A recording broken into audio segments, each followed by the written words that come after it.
Assalamualaikum warahmatullahi wabarakatuh.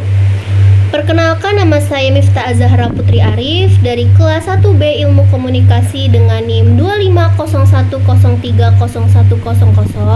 Di sini saya akan mempresentasikan hasil proposal penelitian saya yang berjudul Pengaruh Komunikasi Dosen di Kelas Online Terhadap Pemahaman Mahasiswa di FISIP Unis Tangerang.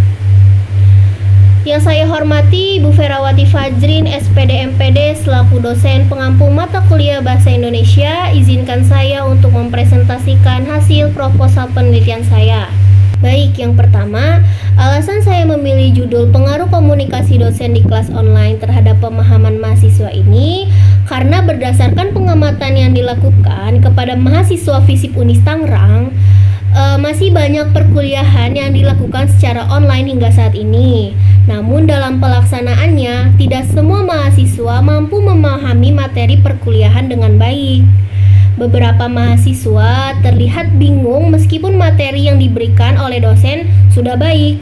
Hal ini menunjukkan bahwa permasalahan dalam kelas online tidak hanya terletak pada metode pembelajaran, tetapi juga pada bagaimana komunikasi dosen berlangsung selama proses perkuliahan.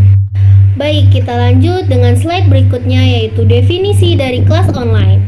Nah, jadi kelas online ini merupakan proses perkuliahan yang dilaksanakan melalui jaringan internet dengan memanfaatkan media digital seperti Zoom, Google Meet, Google Classroom.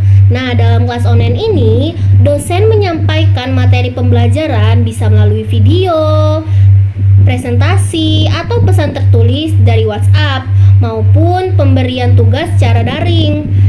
Perkuliahan online memungkinkan mahasiswa mengikuti kegiatan belajar dari mana saja dengan menggunakan laptop atau handphone.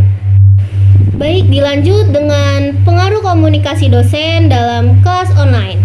Jadi, komunikasi dosen dalam kelas online ini berpengaruh terhadap pemahaman mahasiswa karena komunikasi ini memiliki peran penting dalam proses pembelajaran. Berbeda dengan kelas tatap muka, dosen tidak dapat langsung melihat respon dan ekspresi mahasiswa saat menyampaikan materi. Oleh karena itu, kejelasan bahasa, cara penyampaian, serta penggunaan media pembelajaran menjadi faktor utama. Jika komunikasi dosen kurang jelas atau tidak terstruktur, mahasiswa cenderung mengalami kesulitan dalam memahami materi. Namun sebaliknya, komunikasi yang efektif dapat membantu mahasiswa tetap fokus dan memahami isi perkuliahan meskipun dilakukan secara online. Baik, dilanjut dengan pemahaman mahasiswa terhadap kelas online. Jadi di sini pemahaman mahasiswa terhadap materi perkuliahan online tidak semuanya sama. Sebagian mahasiswa mampu memahami materi dengan baik, namun sebagian lainnya merasa kebingungan terhadap materi yang telah diberikan oleh dosen. Hal ini terjadi karena keterbatasan interaksi secara langsung, kurangnya kesempatan bertanya, serta perbedaan kemampuan mahasiswa dalam menyerap informasi secara daring.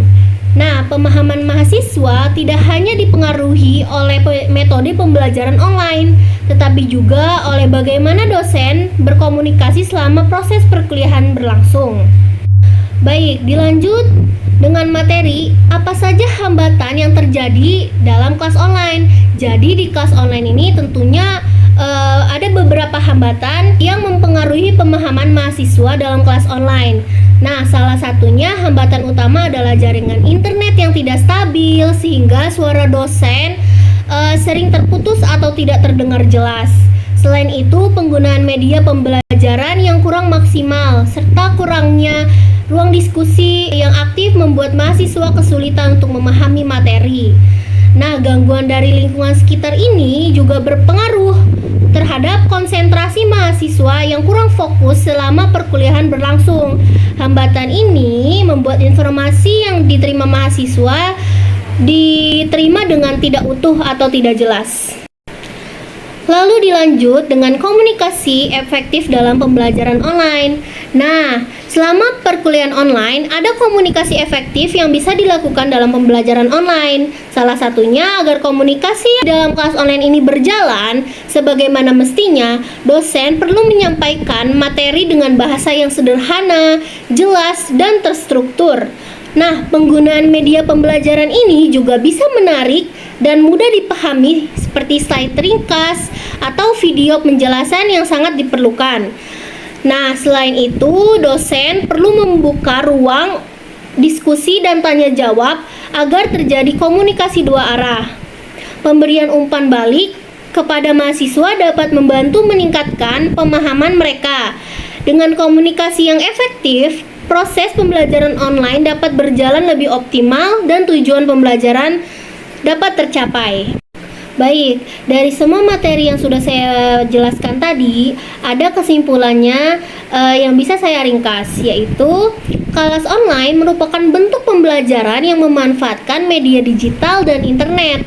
Dalam pelaksanaannya, komunikasi dosen memiliki peran penting terhadap pemahaman mahasiswa FISIP di UNIS Tangerang.